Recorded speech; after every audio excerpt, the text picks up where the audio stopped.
naye bw'aba Katonda yalugera nti nja kufa leero era nja kukola ki. Frank Gashumba ali mu kutya nsonga ya lisiti. Ne badde abavubuka bangi babawe emmundu ne bateekawo jjaati. Honorable Tamaguzi ayogedde ku mmundu eziyitiridde mu ggwanga.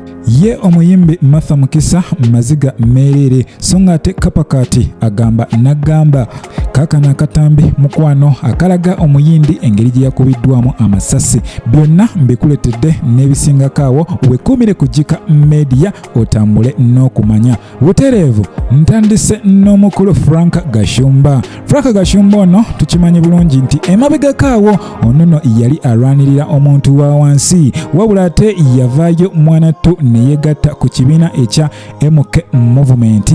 Kino nno oba okitegeera bulungi wabula ono ali mu kutya olw'ensonga yafulumira ku lisiti emu gye mumanyi obulungi wabula agamba Mukama yasalawo nawe mwewulirireko.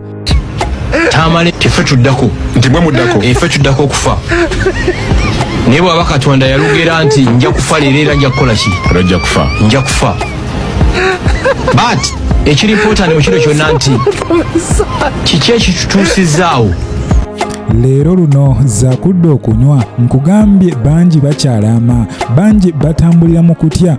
Jjukira n'omukulu Tamale Junior yavuddeyo naye n'akola ekiraamo kye era yagambye bannange temumalirako masasi mangi njagala amasasi 2 gokka ate mugankube ku mutima. Oyo ye mukulu Tamale Junior n'abagamba naye nsooka kutwalayo mmotoka ya maama nenzizayo n'ebisumuluzo n'embimukwasa n'endyoka nzija nno ne mukola omulimu gwammwe.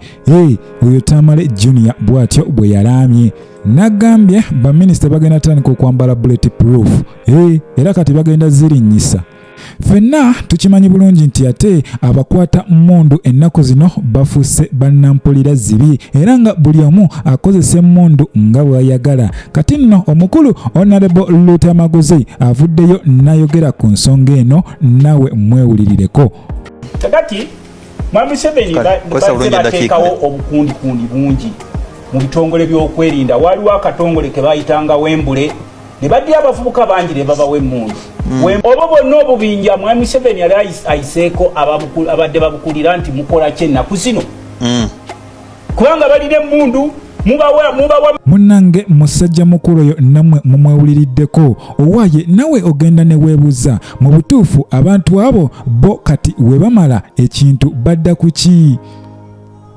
Owaaye abantu abo kati bali ku ki? Ekyo naawe okyebuuza ng'omuntu. Naye munnange ezo nsonga za gavumenti na poliisi. Omuntu wa bulijjo ate tokkirizibwa kubanga ate onoonyereza ku bintu ng'ebyo. Of course tukirekedde gavumenti ebeeko kyekola ku nsonga eyo. Wetweyongerayo mu maaso muganda wange twafunye amawulire amabi oluvannyuma lw'omusirikale ate okuba omuyindi. Ono nno yabadde Manerenda era nga omwogezi wa poliisi yavuddeyo n'ayanja ensonga eno engeri we kyabadde. Where a client who is also a police officer came to verify and to know how much is being demanded, and in that process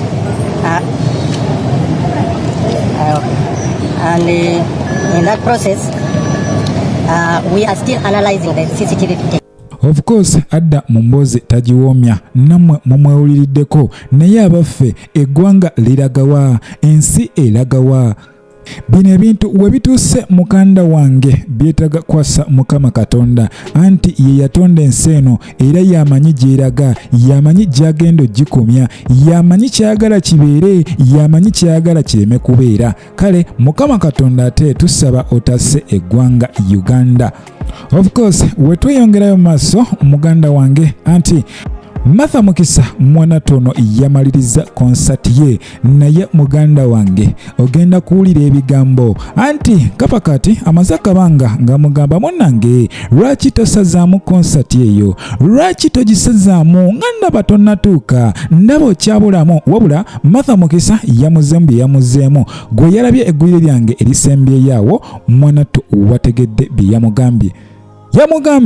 yamugambye akwateko ajje ku Freedom City akakase ye kennyini oba agende mu Google account ye ey'essemo asaakinge ennyimba za Martha Mukisa ajja kuziraba. nti ayina mpitirivu.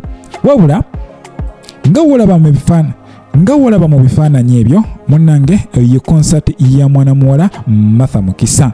Kakati gwe oli wadde ogenda mu comment section yange n'oŋŋamba gwe mu kulaba okuko ekintu yakikubye, kubanga according to sources ziraga nti zagenza okuyingira ssaawa 2:30 ng'obutebe obusinga 60% nga bukyali bukalu.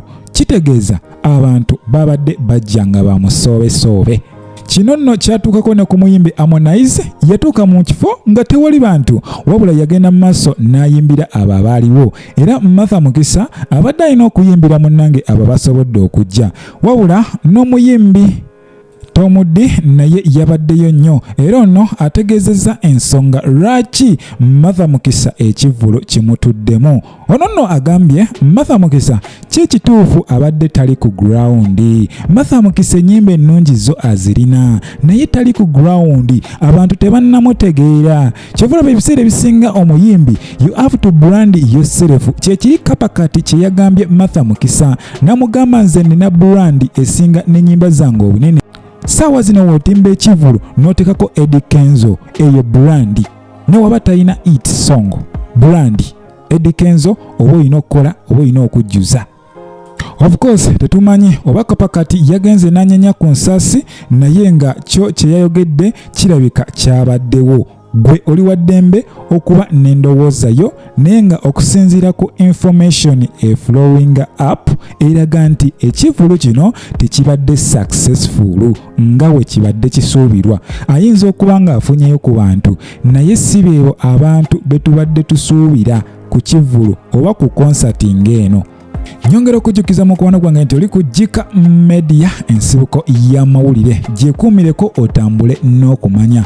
Butereevu omukyala Speaker of Parliament ono yavaayo n'alagira amagye aga UPDF n'agamba nedda mulina okulabira famire y'omukulu Sabiti. Ono nno ye yakuba minisita Engola amasasi agamujja mu budde, wabula alina okuba ng'ate famire ye efiirwako kubanga ono naye abadde mu magye aga UPDF era abadde mukuumi wa ggwanga. Kitegeeza famire ye erina osigala nga mwanattu erabirirwa, erina osigala nga efuna allowances z'abadde afuna.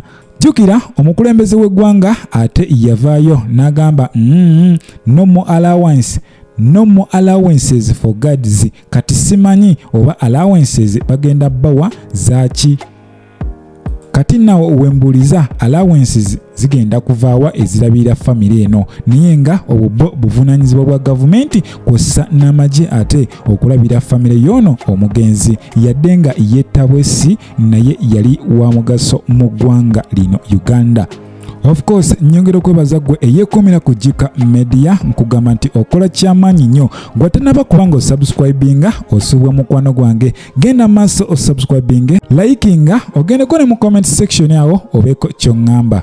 Mbagaliza ekisinga, Mukama Katonda abankuumire, mweraba.